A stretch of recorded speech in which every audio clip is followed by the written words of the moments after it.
இறையேசுவில் அன்பார்ந்தவர்களே, இன்று தவக்காலத்தின் இறுதி ஞாயிறு. அடுத்த வாரம் புனித வாரத்தை துவக்க இருக்கின்றோம். முதலிலே குருத்து ஞாயிறு, அதைத் தொடர்ந்து உயிர்ப்பு ஞாயிறு. ஆக இந்த ஒரு காலகட்டத்திலே திருச்சபை நமக்கு தருகின்ற செய்தி உயிர்ப்பு வாழ்வு. வாழும் பொழுது உயிர்ப்பு வாழ்வு, இறந்த பிறகு உயிர்த்த வாழ்வு. அதுதான் நம்ம உயிர்ப்பு பெருவிழாவை கொண்டாட போறோம். நம்மெல்லாம் ஒரு நாள் இறந்து இயேசுவோடு அவரை போன்று உயிர்த்து நம்ம காலம் முழுவதும் எப்பொழுதுமே முடிவில்லா காலத்திற்கு இயேசுவோடு உயிர்த்த வாழ்வு வாழ்வோம். அது நம்முடைய நம்பிக்கை. ஆனால் அதற்கு முன்னாடி நம்ம வாழும் பொழுது எவ்வாறு உயிர்ப்பு வாழ்வு வாழ வேண்டும் என்பதுதான் இன்றைய நற்செய்தி சொல்லுது. இந்த நற்செய்தி இயேசு லாசர் என்பவரை உயிர்ப்பிக்கின்றார். லாசர் இறந்து 3 நாள் ஆயிடுச்சு. அவருடைய உடல் இறந்து அவரை ஒரு யூத பழக்கப்படி துணியிலே சுருட்டி கட்டி ஒரு குகைக்குள் அவரை அடக்கம் செய்கிறார். தான் யூதுடைய மரபு. அப்படி இருக்கும் பொழுது மார்த்தாள் மரியா இயேசு கிட்ட அழுகுறாங்க. அப்ப இயேசுவே, நீங்க இங்க இருந்தா என்னுடைய அண்ணன் இறந்திருக்க மாட்டாரு அப்படின்னு சொல்றாங்க.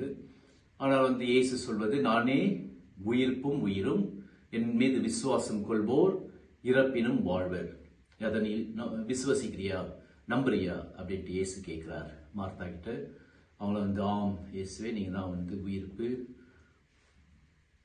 வாழ்வு, உங்களை நான் விசுவசிக்கிறேன் அப்படின்னு சொல்றாங்க. ஆகவே இந்த ஒரு பெரிய ஒரு புதுமையில இயேசு நமக்கு கொடுக்கிற ஒரு பெரிய செய்தி நம்ம வாழும் பொழுது எவ்வாறு நம்முடைய பாவங்களால் மூடப்பட்டு கட்டப்பட்டு ஒரு குகைக்குள் நம்மையே நம்ம புதைக்கிறோம் என்பது. இது ஒரு கதை ஒன்று இருக்கு. கதை என்றால், ரோமர் காலத்துல இயேசுக்கு முன்னாடி வாழ்ந்தவர் ஒரு பெரிய ஒரு புலவர், வெர்ஜில் அவர் பேரு. அவர் இதிகாசனம், ஒரு கற்பனை கதையை எழுதுறாரு. அந்த கதை பேர் அத்தீனியஸ். ஸோ அதுல ஒரு கதாபாத்திரம், அவர் ஒரு அரசர், இரேவியஸ் அரசர். அவர் பகைவர்களை ரொம்ப முரட்டுத்தனமா குரூவலா அவர் தண்டிப்பார். அந்த அரசர் தன்னிடம் வருகின்ற அந்த கைதிகள், குற்றவாளிகள், அவங்களுக்கு கொடுக்கிற பல தண்டனையில ஒண்ணு என்னன்னாக்கா அந்த குற்றவாளியை இறந்து போன ஒரு புணத்தை முகத்தோடு முகமாக வைத்து கட்டுவார். அதாவது அந்த குற்றவாளியும் இறந்தவரும் முகத்தோடு முகம், கையோடு கை, அப்படி ஒருத்தர் பார்த்த போல அவரை கட்டி அப்படியே விட்டுருவாங்க. அப்படி இருக்கும் பொழுது அந்த உயிரோடு இருக்கின்ற அந்த குற்றவாளி அந்த அவரோடு இணைந்து அந்த ஒரு சுவாசம் இருந்து செத்து போன அந்த புணம், அந்த சுவாசிச்சு அதுல இருக்கிற நோய் கிருமிகள் அதெல்லாம் கொஞ்சமா இவருக்கு இவரை ஒரு நாள் செத்து போன பிணமாக மாறுவார். அது ஒரு பெரிய கொடூரமான ஒரு தண்டனை. அது ஒரு இதிகாசத்துல வெர்ஜில் என்ற ஒரு கவிஞர் எழுதார் இயேசுவுக்கு முன்னாடி ரோமர் காலத்துல. அதே போலதான் நம்முடைய வாழ்வுல நம்ம பார்க்கிறோம். நிறைய முறை நம்ம உயிரோட வாழும் பொழுது நம்முடைய உடலுக்குள்ள நமக்கே தெரியாம நம்மிடம் இருக்கிற தீய பழக்கங்கள், அது ஒரு வைரஸ் கிருமி போல நம்முடைய உடம்புல ஒட்டிட்டு கிடக்குது.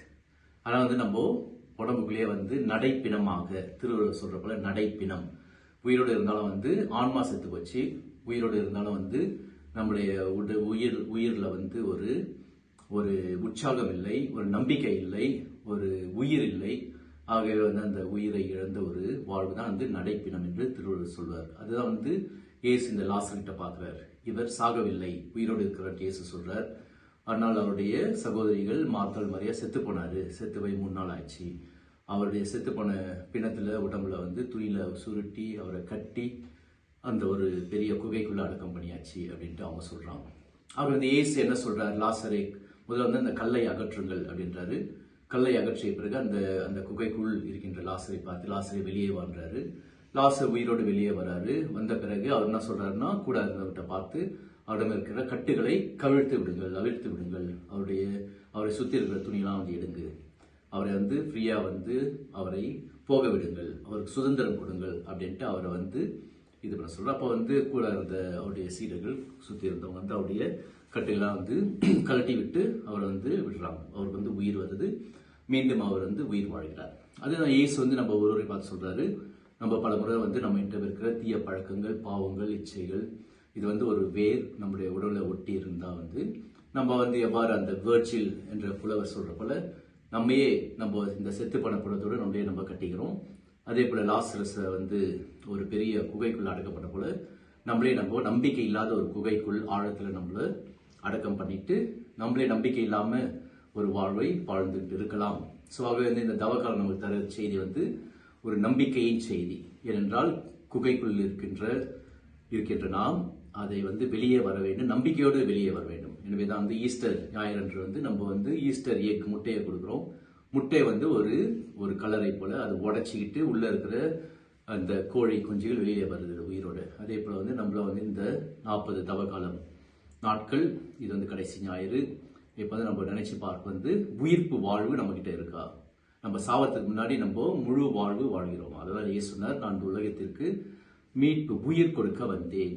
இங்கு என்னை நம்புபவர்கள் மென்மேலும் அதிகமான நிறைவாழ்வு பெற்று வாழ வேண்டும். ஆகவே வந்து அதுதான் வந்து ஈஸ்டர் ஞாயிற்றுக்கிழமை நம்ம திருமுழுக்கை நம்ம திரும்பியும் புதுப்பிப்போம். அந்த வாக்குறுதிகளை அது வந்து மீண்டும் மீண்டும் நமக்கு புதிய வாழ்வை தருகிறது. ஆகவே இயேசு லாசரை உயிர்த்த போல் நம்மையும் நாம் வாழும் பொழுதே செத்து இருக்கின்ற அந்த பழக்கத்திலிருந்து, தீய பழக்கத்திலிருந்து நம்மை விடுவிக்க, நம்மை மீண்டும் புத்துயிர் கொடுத்து உயிர்ப்பிக்க தயாராக இருக்கிறார். நாம் அதற்கு தயாராக இருக்கிறோமா? ஆகவே இந்த ஒரு ஞாயிற்றுக்கிழமை சிந்திப்போம், செயல்படுவோம், நம்மை நாம் தயாரிப்போம். வருகின்ற உயிர்ப்பு ஞாயிறு நம் அனைவருக்கும் முழு வாழ்வையும் உயிர்ப்பையும் நம்பிக்கையும் தருகின்ற ஒரு ஞாயிறாக விழாவாக இருக்க உங்கள் அனைவருக்கும் நான் மன்றாடுகிறேன். உங்கள் அனைவரையும் வாழ்த்துகிறேன். இறைவன் என்றென்று உங்களை ஆசீர்வதிப்பாராக. ஆமேன்.